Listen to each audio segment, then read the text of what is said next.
get that, kid?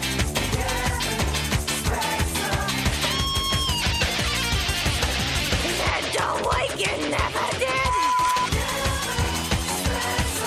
You better not cross his path. He's a chain-smoking alcoholic sociopath.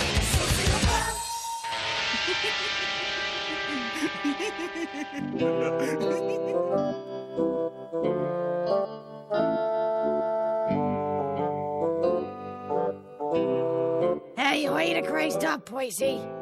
I'm still thinking. Well, what letters you got? I got D-U-M-B-E-S-T. Fucked if I know.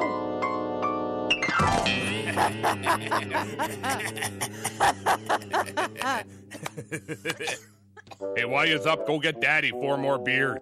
And Mommy needs a half and half. Rye and ginger.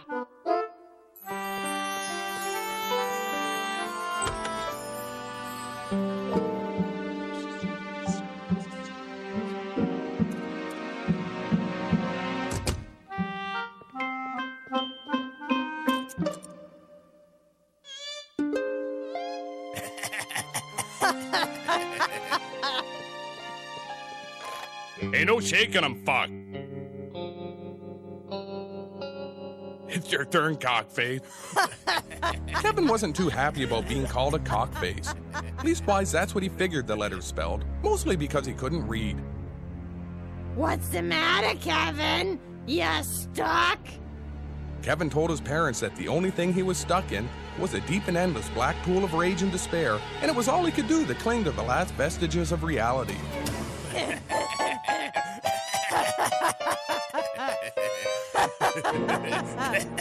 You've been watching too much TV, boy. It's starting to affect her.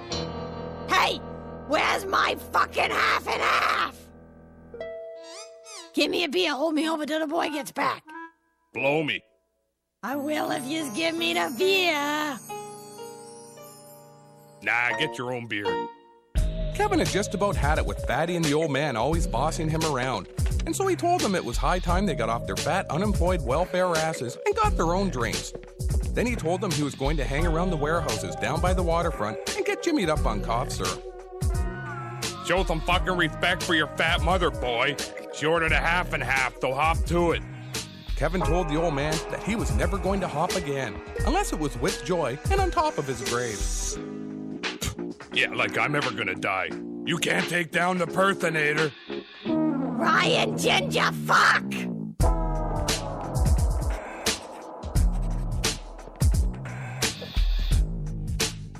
You walk out that door, boy, and it's over.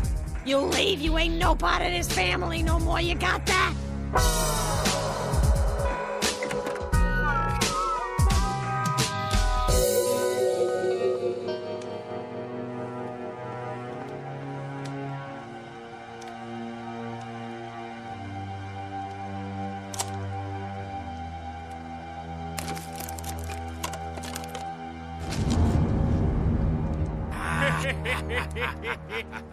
Even though he'd spent many hours in the past sitting alone at the docks getting loaded and thinking about the futility of life and girls roller skating in shorts and tank tops, this time Kevin was kind of nervous. In the past, Kevin always had the security of the safety net that a stable home and parents provided. But since he'd blown that sweet gig by telling Fatty and the personator to fuck off, he was pretty much on his own from here on in.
Hey, that spot's for handicapped people.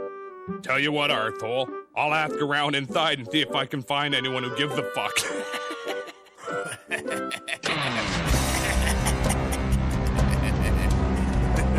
Ah, my fucking spine!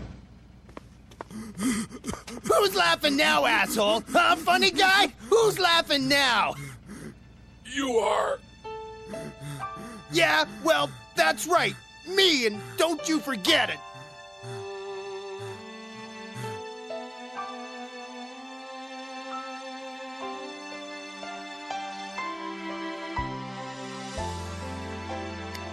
What is it? You got any smokes? God, no! Then fuck off! No! The fat drunk man is dead!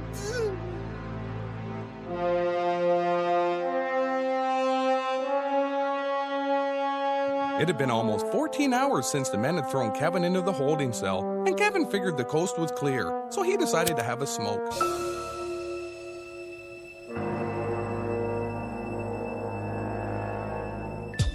Kevin wasn't sure what was going on, but just in case any of the other kids were trying to horn in on his action, he told them he wasn't sharing his smokes. And just in case that wasn't enough to keep them away, he also told them he had the Ebola virus and a contagious tapeworm. Then he told them he was a homicidal cannibal. Then he burned his finger because he let the lighter heat up too long.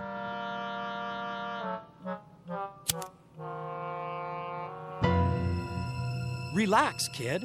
My name's Carl. Who are you? Kevin told Carl that it was none of his business, and that if he knew what was good for him, he'd give back the lighter and fuck off so Kevin could get some sleep. How can you even think about sleeping at a time like this? We've been kidnapped. All of us. I don't know why, but I'll tell you this. I intend to find out. Make no mistake about it. I will find out. Kevin told Carl that talking like a bad action movie hero made him sound like a moron, especially since it was only a cheap and shallow attempt to mask his fear, which was obvious to anyone with half a brain. Oh, and I suppose you've got a better idea? Well, let's hear it, smart guy. Come on, kid. What's your big... Kevin figured that ought to straighten things out. Then, because he couldn't think of anything else to do, he cleaned out Carl's pockets. Kevin only found $2 and some gum, which made him hate Carl even more. Then he forgot where he was and what he was thinking about, and since he didn't much care anyway, he rolled over and went back to sleep.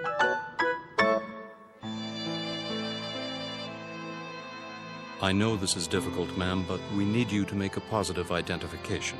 There's no delicate way to put this, but the John Doe in question, the body... Look, bonehead, this ain't the first body I ever ID'd, and I got a cab with a fucking meter running out front. So you wanna step it up some? Just let me know when you're ready, and I'll pull back the curtain. Go fuck!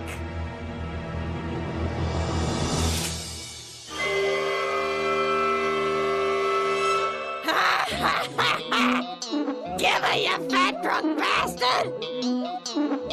What the? Hey, close the curtains, you fucking pervert! He's alive? Ah, jeez, not again. Let me guess. You was checked for brain activity and didn't find none. Nah, usually we just poke them a little bit with a broom handle or sneak up on them and scream their name really loud.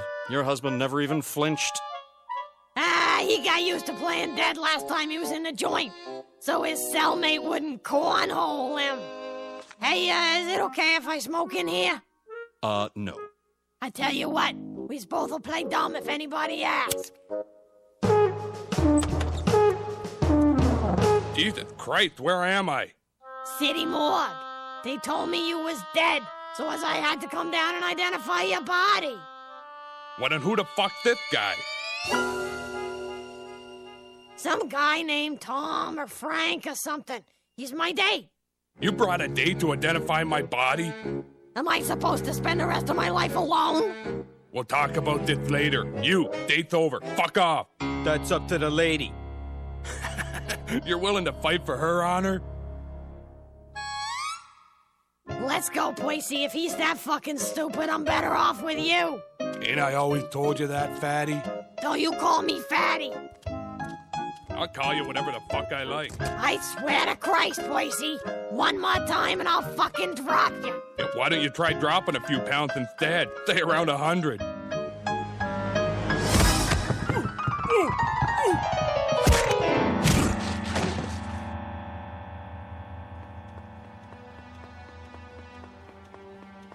Boise? Hey, Boise.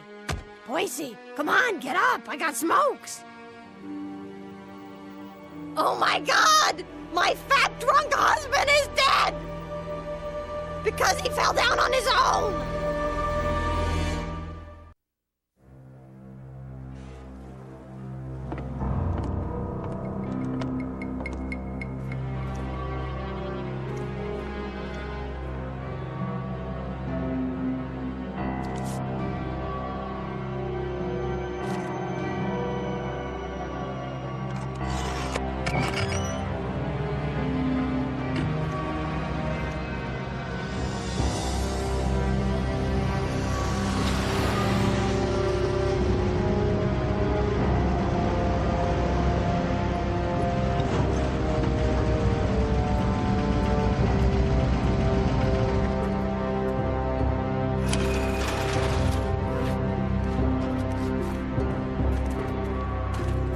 There's one missing. He's pretending to be dead. Sounds like an old cellmate of mine. Like I would have wanted to have sex with him even if I was gay. Fat guy with a drinking problem. Hadn't had a bath in weeks. I don't think he could read either. Wake him up.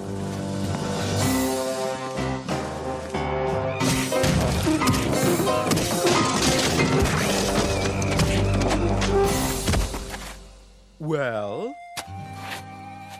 He told me to leave him alone and let him sleep. I told him that wasn't an option. Then he told me to fuck off or he'd tell the goose to let the axe monkey loose. Then he started hitting me.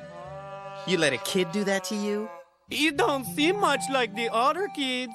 I should never have rescued you from Menudo. Get the rest of these pathetic street urchins inside, shower them, shave their heads, delice them, and get them in uniform.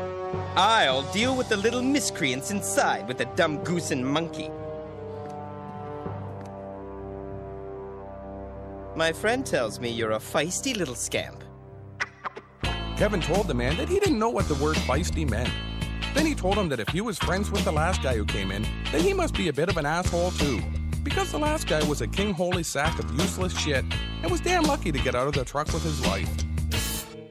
You know, you're right. He is an asshole. I think I'm going to like you.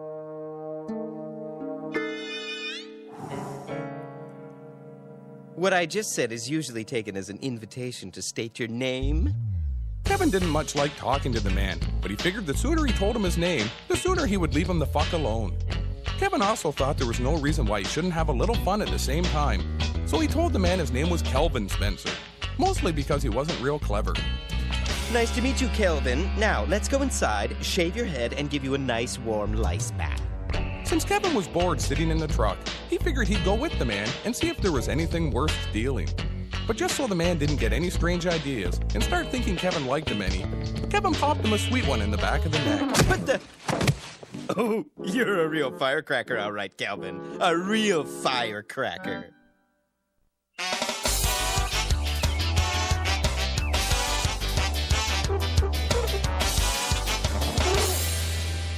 Okay, listen up, fellas. I got bingo tonight, so we gotta step things up a little. From now on, it's just 3 ways, so buddy up. All right then, guy in the blue shirt and you in the brown shoes. Let's have at it.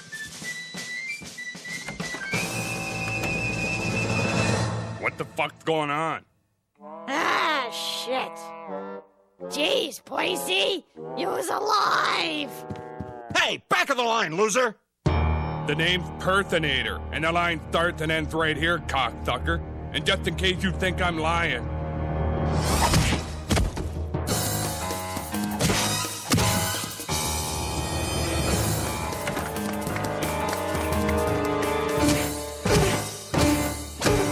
And another thing, where's the fucking remote? Ah, beats me. I'm gonna go start getting loaded for bingo. Bring me a six-pack.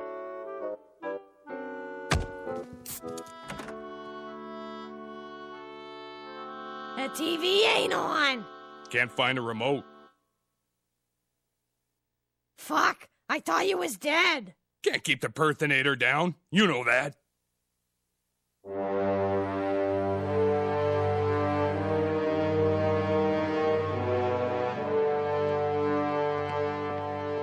Good day, boys. Let me begin by saying you all look much better with the filth of the street washed off you. Now, I presume you're all curious as to why we have removed you from your various corners and cardboard boxes and dragged you halfway around the world? It's simple. Pop music. For those lucky few of you who graduate, the world will be your oyster. The marketplace is crowded, but there is always room for one more collective of teenage male stereotypes to exploit the emotions of teenage girls. 5 of you lucky boys will make the final cut. The rest of you, well, you didn't have much to live for anyways, okay, sirrah, sirrah? Wake-up calls at 5 a.m. sharp. Lateness isn't an option. You'll get your assignments in the morning. Now eat the sheets and no gay stuff. You're sexy guys now.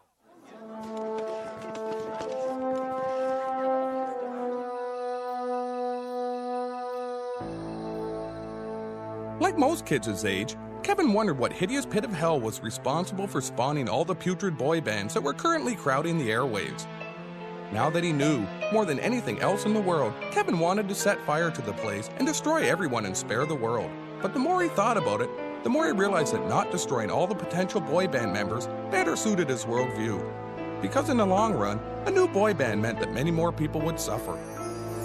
As Kevin fell asleep, he decided he would do everything in his power to make sure he was one of the members of the band, so he could be a first-hand participant in the misery they caused.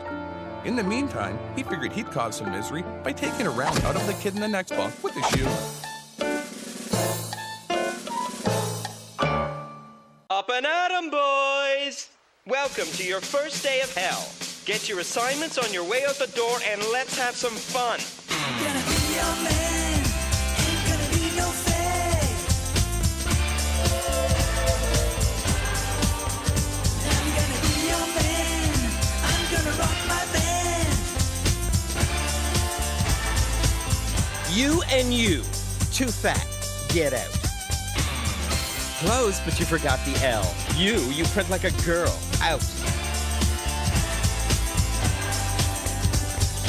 Well, guys, let me first say you're all winners.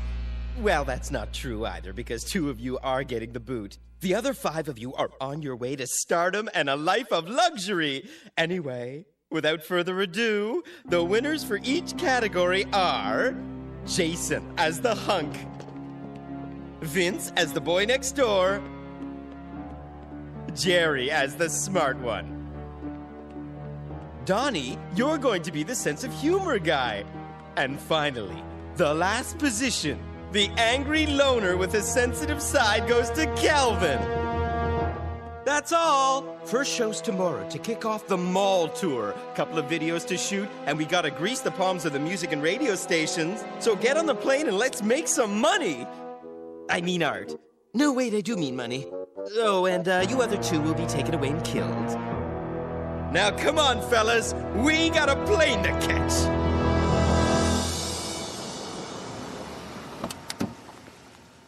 Pay the arsehole. I ain't got no money. Then tell him to fuck off or run. I don't care. Ah, fuck off.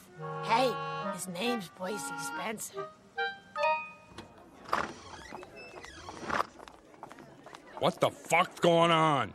Beats me. Let's just get our stuff and get out of here. Hey kids, I'm Marty. And I'm the Lone Wolf from the Marty and Lone Wolf Morning Cavalcade of Wackiness. And we're here to introduce the newest boy band that's going to steal your hearts. And your money. Yowza, that stings. Just kidding. About the hearts. Bada bing, ouch. Just intro the fucking band. We be 5 for you.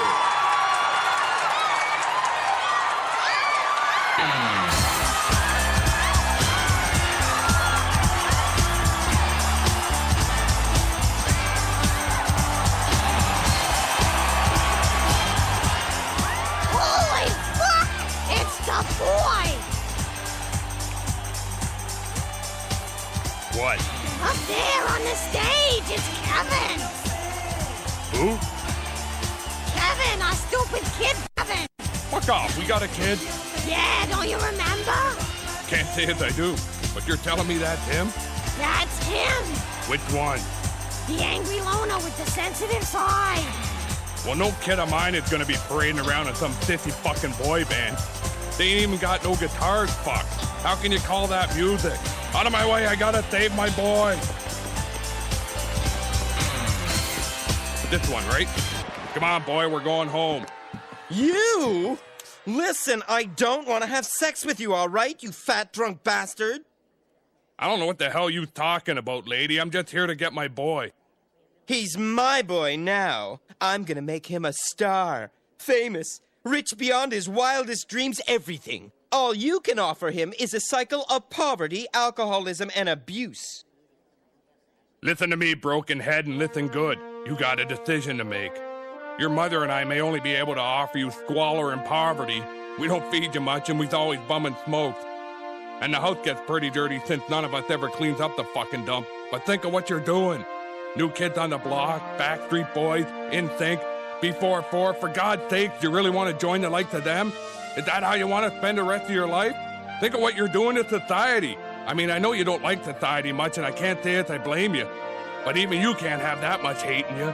No son of mine is so bad enough to want to join a boy band. So what's it gonna be, Kevin?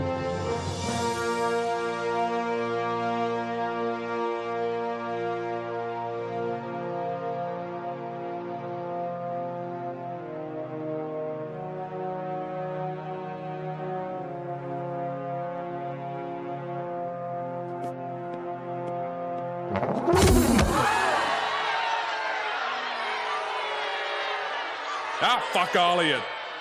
That's my boy. Come on, son. Me and your mama's gonna take you drinking, and we're gonna get drunker than we ever been.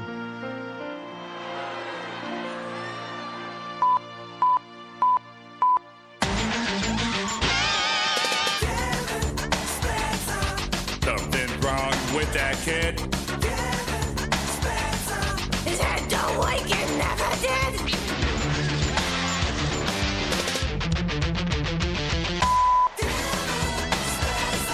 You better not cross his path.